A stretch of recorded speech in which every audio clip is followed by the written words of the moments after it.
Lah dalah ketiwasan niki wau.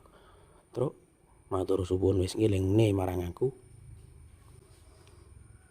Dene kanthi pengucapmu aku dadi kelingan.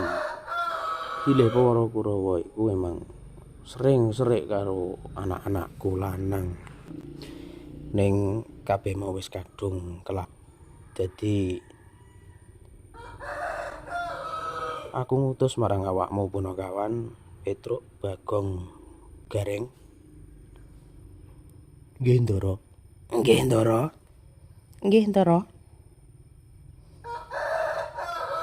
Awakmu wong telu kantinen anakku lanang si Arjuna ya Permadi.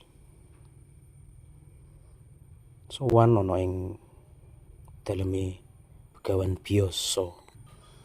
Ana ing pertapan Wukir Tahu. Dene kedadian sing wis kelaku ana ing Paseban Agung Negara Ngastina iki mau aturna apa ananing marang Begawan Biasa lan njaluka saran, njaluka petunjuk dumateng Begawan Biasa iku mau. Wis mangkato kanthi ati-ati